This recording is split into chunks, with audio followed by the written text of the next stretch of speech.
A ver, ¿alguna vez te has puesto a pensar qué es lo que de verdad decide las noticias que terminas leyendo en Internet? Porque, ojo, no siempre es la decisión de un periodista. La verdad es que hoy hay fuerzas invisibles, algoritmos, números, que están peleando una guerra silenciosa por tu atención. Así que vamos a meternos de lleno en esto, para desentrañar cómo esa batalla por nuestro clic está cambiando el periodismo por completo desde sus cimientos. Y todo esto como que explotó en 2011 con un documento que se filtró de AOL. Y no era una sugerencia, Era una orden clarísima. Reveló una estrategia que, la verdad, era súper simple pero brutal. Convertir las redacciones en maquinitas de generar tráfico. Lo que fuera tendencia en ese momento, de eso se escribía. Punto. Imagínate, esto fue un shock para el periodismo, pero como veremos, la idea no era para nada nueva. Y aquí entramos a la primera parte, la fábrica de noticias. Porque esta mentalidad de producir, producir y producir no es más que una idea viejísima de la era industrial, pero aplicada a un mundo totalmente nuevo. Lo que estábamos viendo, sin darnos cuenta, era cómo el criterio de un periodista se convertía en una simple línea de ensamblaje para fabricar contenido. Y el concepto detrás de esta fábrica de noticias tiene un nombre. Se llama Taylorismo. Piénsalo así, es un sistema que se inventó para las fábricas hace más de 100 años. La lógica es muy sencilla. Divides el trabajo en tareas chiquitas, repetitivas, para que todo sea más eficiente y rápido. Hay gente que piensa, los gerentes, y hay gente que ejecuta, los trabajadores. Y ya, sin más. Y de repente, ¡pum! Las redacciones, que uno se imagina como lugares de debate, de criterio, de repente empezaron a parecerse a esas viejas fábricas. El objetivo era exactamente el mismo: producir más, que los periodistas fueran casi como piezas intercambiables de una gran máquina y, claro, que las ganancias se fueran para arriba. Pero esta nueva fábrica necesitaba un capataz muy particular. Y aquí entramos en el juego del tráfico. Porque ese supervisor eran las analíticas en tiempo real. Herramientas como Chartbet no solo se pusieron a medir qué funcionaba y qué no. No, transformaron el periodismo en algo totalmente distinto, un juego. Un juego súper adictivo y que nunca se acaba. Y no es que yo lo diga, los mismos periodistas lo decían. Hay un caso famoso de un escritor de Gawker Media, un medio que ya no existe. Se llamaba Eddie, y él comparaba el tablero de Chartbeat, la herramienta de métricas, con 2048. ¿Te acuerdas de ese jueguito adictivo de números en el celular? Pues eso. Decía que ver los números de sus notas subir, era como una droga. Y es que este juego te mete en un círculo vicioso, un bucle psicológico súper potente. Mira, funciona así. 1, publicas algo. 2, te quedas pegado a la pantalla viendo cómo los números suben en vivo y en directo. 3, sientes ese rush, esa euforia del puntaje alto. Y 4, claro, quieres sentirlo otra vez. Es un ciclo que te engancha, está diseñado para eso, para que quieras repetir y repetir buscando esa misma sensación. Claro, en un juego así, ¿qué crees que pasa con la calidad? Pues pasa a segundo plano, rapidísimo. La estrategia más segura para ganar no era escribir la mejor nota, la más profunda. No, era simplemente alimentar a la bestia, publicar más y más y más.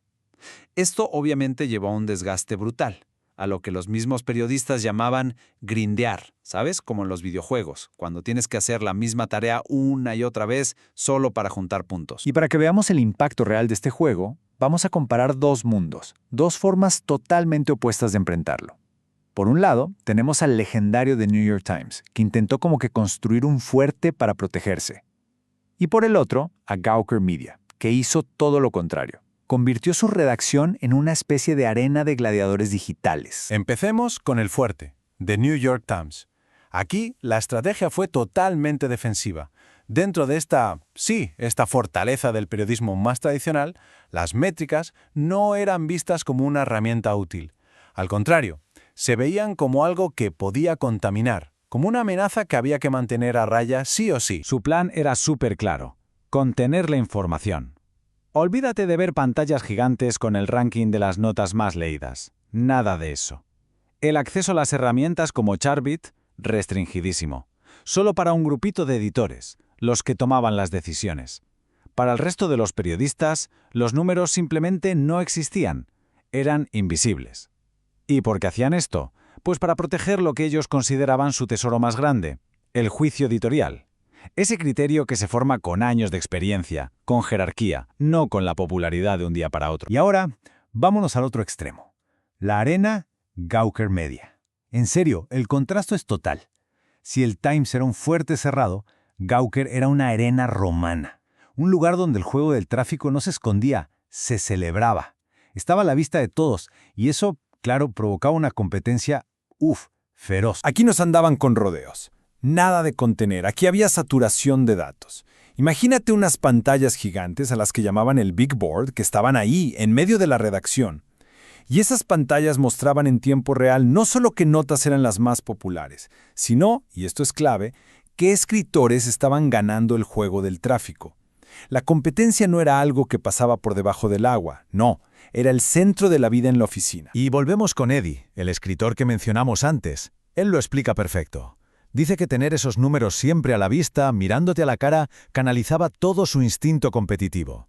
Pero lo interesante es hacia dónde lo canalizaba. No era para ganarle a otros medios como el Huffington Post o BuzzFeed. No, la competencia era interna, contra sus propios colegas.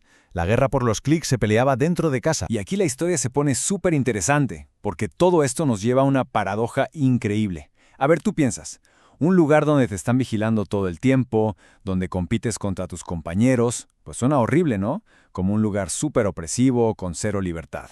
Pero la realidad fue mucho, mucho más complicada que eso. Lo que nos deja con una pregunta que, la verdad, te vuela la cabeza un poco. ¿Será que tener más métricas, más vigilancia, significa que los periodistas tienen menos libertad? ¿Que el hecho de que te midan por números te quita automáticamente tu autonomía? Pues agárrate, porque la respuesta de muchos de los periodistas de Gawker fue un no rotundo. Sorprendente, ¿verdad? Y esto es justo lo que una investigadora, Caitlin Petre, llamó la paradoja de la autonomía. Un descubrimiento que pone de cabeza todo lo que pensamos sobre el control y la libertad en el trabajo. Pero ¿cómo es posible? ¿Por qué se sentían más libres? Bueno, había principalmente 3 razones. La primera, la objetividad. Muchos sentían que era mejor que te juzgaran los números, que son fríos e imparciales, a que te juzgara un editor que podía tener sus favoritos o simplemente un mal día. La segunda razón, la protección. Especialmente para las escritoras o periodistas de minorías, los datos eran como un escudo. Si tu nota tenía buenos números, nadie podía decirte que no era buena por prejuicios o favoritismos. Y la tercera era un refugio. Imagina el acoso que reciben en los comentarios. Bueno, tener un puntaje alto en tráfico era una forma de validación, una prueba de que a pesar de los haters, tu trabajo le importaba a mucha gente. Entonces, al final, la idea es esta. Los números, aunque son duros, no tienen favoritos. Para algunos periodistas, ser juzgados por los clics de miles de personas se sentía más justo, más basado en el mérito. Y sí, hasta más liberador que estar a merced de lo que pensara un solo jefe con todos sus posibles sesgos y gustos personales. Y con esto llegamos a la conclusión. Nuestro clic es un voto. Porque al final del día, toda esta transformación no solo cambió cómo funcionan los medios por dentro, nos cambió a nosotros, al público. Sin darnos cuenta, nos convirtió en los jueces y en el jurado. En este gran juego del tráfico, cada uno de nuestros clics, sumados, tienen un poder gigantesco. El poder de decidir qué tipo de periodismo sigue vivo y cuál simplemente se extingue. Así que la última pregunta, la más importante, ya no es para ellos, es para nosotros. Si cada clic que damos es un voto que le da forma al futuro de las noticias, la pregunta es, ¿por qué tipo de periodismo estamos votando?